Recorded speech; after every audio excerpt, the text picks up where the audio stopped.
जय राम जय जय श्री राम जय सनातन धर्म की जय। আমি ভেবেছিলাম কোনো দিন কোনো ধর্ম নিয়ে কোনো কিছু নিয়ে কথা বলবো না। ওয়াইটিতে এসেছি জাস্ট ওয়াইটি করবো, ঠাকুর সম্বন্ধে ভিডিও ছাড়বো একটা চ্যানেলে নিজের ব্যক্তিগত ভিডিও ছাড়বো নিজের ইচ্ছা মতন, সেটা ভেবেছিলাম। তো আজ আমি অন্যায়ের প্রতিবাদ না করে পারলাম না। দিনটা ছিল শ্রীরামচন্দ্রের পুজোর ঠিক পরের দিন, রামনবমীর পরের দিন। তো দেখো, মানে কিছু বহিরাগত দুষ্কৃতিই বলবো, তাছাড়া কিছু বলার নেই। বহিরাগত কিছু লোক এসে আমাদের পাড়ার শ্রীরামচন্দ্রের মূর্তির মাথাটাকে ভেঙে পা দিয়ে গুঁড়িয়ে দিয়েছে। তো নিচে অবশিষ্ট অংশটা দেখলেই পড়ে রয়েছে।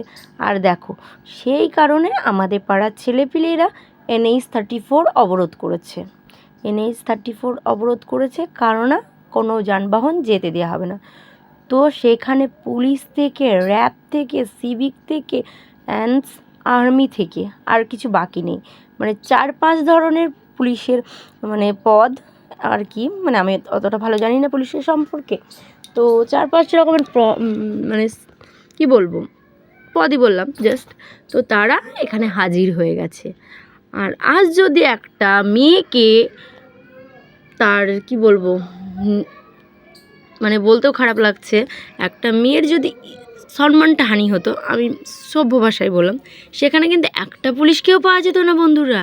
তো দেখো পুলিশের ছড়াছড়ি, তো পুলিশদের তো নানান বোকামো বানানো মানুষকে অভ্যাস আছে। সেই বোকামো বানানোর কারণে আমাদের ছেলেপিলেরা বেশি ঝামেলা চাইলো না, কেননা আমরা অন্য জাতের মানুষকে নিয়ে বসবাস করি, আমাদের পাশেই আছে অন্য জাতের মানুষ, অন্য কাস্টের মানুষ, তাদের সঙ্গে এখনও পর্যন্ত আমাদের কোনো মতবিরোধ হয়নি।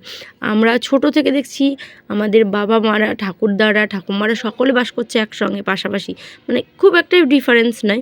তো কোনো দিন এরকম প্রবলেমটা ক্রিয়েট করতে হয়নি আমাদেরকে। তো এখন সেই প্রবলেমটাই আমাদেরকে ফেস করতে হচ্ছে।